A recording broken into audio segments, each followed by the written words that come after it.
For BlackPressRadio.com, I'm DC Livers. We are following up on our TI versus America podcast series, and today we're going to get some help from a hip-hop magazine publisher because, quite frankly, I'm over my head. So I'm so happy to be talking to the Black Press All-Star Awards winner, Ray Daniels. He is, of course, the publisher of Drahma magazine, and they won Best New Black Newspaper, or actually publication. So, Ray, thank you for taking the time to talk to me. Oh, thank you. Thank you for having me. Ray, you got to help me decipher all this stuff that's going on with TI. There's so much happening here. We have another trial coming up, obviously, on Friday, October 26th. And so far we've interviewed DJ Drahma, Clay Evans over at Grand Hustle, Jermaine Dupree's dad, Michael Malden, some guys from the Panther Party, Reverend Glasgow, and a slew of others. But I really need to talk to you because you cover hip-hop for a living. Can you help us decode a little bit what's happening in this hearing? Well, basically, from my understanding, I mean, everybody knows that T.I. is a one-time felon prisoner who was released on parole. I mean, that's not a mystery if you're a fan of T.I. He raps about it.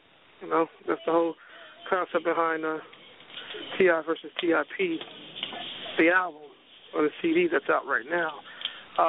So supposedly, allegedly, he was involved with some gun dealing, which is, you know, definitely prohibited by any one-time or one felon involved in imprisonment to purchase any guns.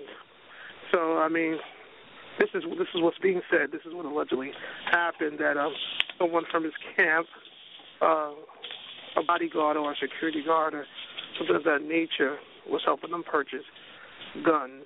And supposedly they have it all on tape with a surveillance camera and audio. And that's the reason for him being locked up now, waiting for a judge to see if he's going to be released on bail before his trial. So that's where it's at right now.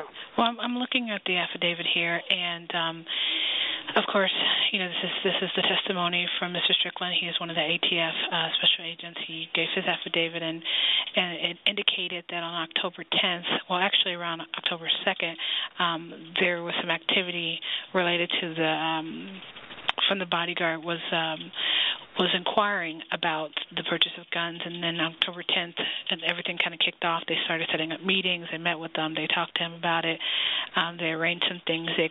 He wanted to exchange a gun in exchange for the purchase of the new guns. This is all alleged in the affidavit, obviously.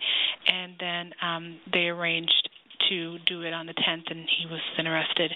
After he was arrested, according to the affidavit, he then decided to cooperate with the authorities and arranged to wear wire, and also he made a conversation or made a phone call to T.I. and got him on tape. So there was a couple of days before the hearing worth of investigative work.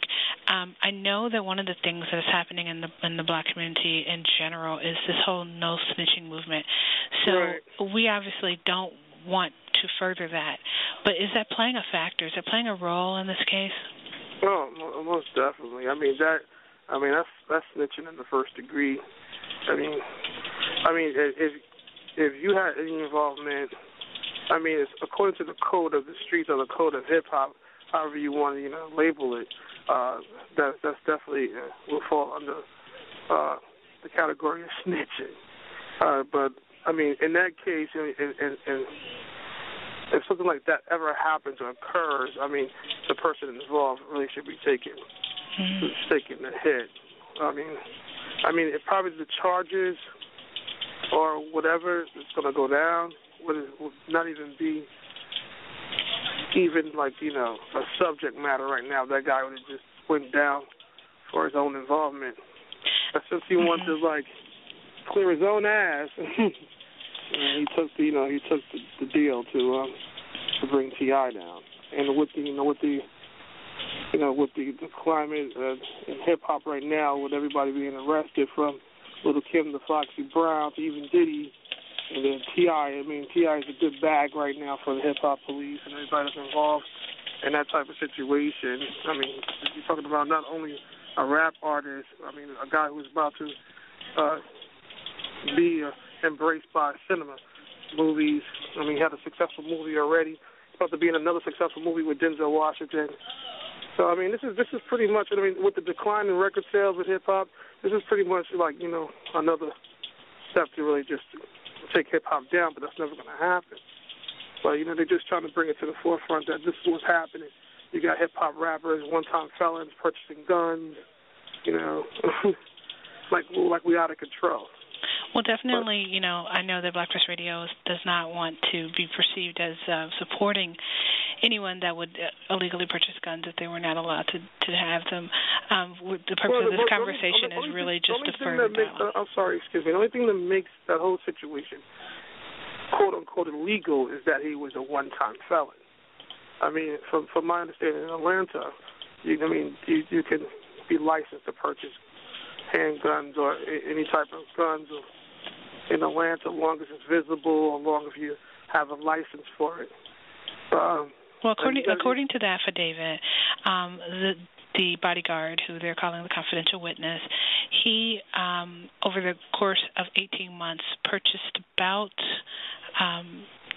a dozen or so guns for various people, other individuals as well as T.I. And according to the affidavit, the gun store, which is the name of the place that they purchased the guns in Doraville, Georgia, is being sued by the state of New York for they've traced a lot of the guns that are causing murders and crimes in the state of New York back to this store called the gun store.